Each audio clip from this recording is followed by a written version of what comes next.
बच्चों बहुत बहुत धन्यवाद। जो है 2 बैच शुरू हो चुके हैं तिवारी एग्रीकल्चर एकेडमी में। अभी हम दोनों बैच को दिखाएंगे और इसे कहते हैं कि सत्य परेशान हो सकता है परंतु पराजित नहीं हो सकता है। दोनों बैचों को भी हम दिखाने वाले हैं। कृषि वर्ग का पहला बैच हम दिखाने चल रहे हैं जो 13 मार्च से शुरू हुआ है, उसको हम दिखाएंगे।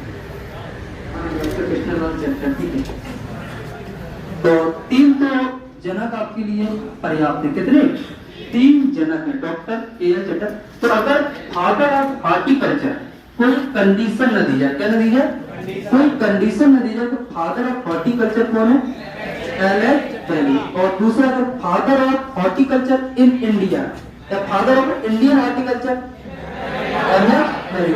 या पूछा जाए फादर ऑफ मॉडर्न हॉर्टिकल्चर चट्टा। तो हॉर्टिकल्चर में 3 लोग हैं। हाँ, के.एल. चट्टा और के.एल. चट्टा अपने फादर ऑफ फोनोलॉजी भी है। तो आपको बताया जाएगा। इसके बाद हम लोग बात करेंगे इसकी परिभाषा की। क्या बात करेंगे सर? इसकी परिभाषा। परिभाषा क्या है? तो हॉर्टिकल्चर की परिभाषा सब लोग जानते हैं। तो ये क्या है? कृषि विज्ञान की एक अपनी शाखा है। क्या है? कृषि विज्ञान की शाखा है। चलिए तो परिभाषा लिख लीजिए भैया। परिभाषा, चलिए डेफिनेशन। ठीक है, अब हम लोग परिभाषा की बात करते हैं। चलिए परिभाषा की हम लोग चर्चा करें तो परिभाषा लिख लीजिएगा। कृषि विज्ञान की पहली शाखा लिखा है। चलिए बोल दें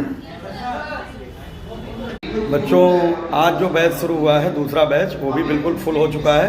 अब हम दूसरे बैच की तरफ चलते हैं। जो कृषि वर्ग का दूसरा बैच है वो भी लगभग फुल हो चुका है। हमारे साथ ये भी बताया था कि उनके अंदर कोई भी विकसित कोशिकांग नहीं होता। उनके अंदर कोई भी विकसित कोशिकांग नहीं होता। इसका मतलब हो गया कि जो यूकैरियोटिक कोशिकाएं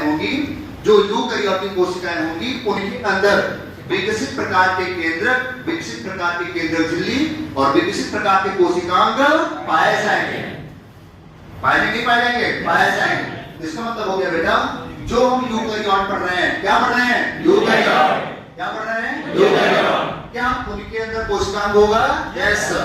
होगा कि होगा? पक्का? कितनी बात समझ आती है? अब आगे मैं लिख रहा हूं एग्जांपल। क्या कोशिकांग? बच्चों, ये आप सभी लोगों ने देखा होगा, ये पूरे बैच के सिलेक्शन होने का प्रत्यक्ष प्रमाण है। 2 बैच फुल हो चुके हैं और मैथ्स और बायो ग्रुप का बैच भी फुल होने वाला है। कल दिखाऊंगा उसको भी।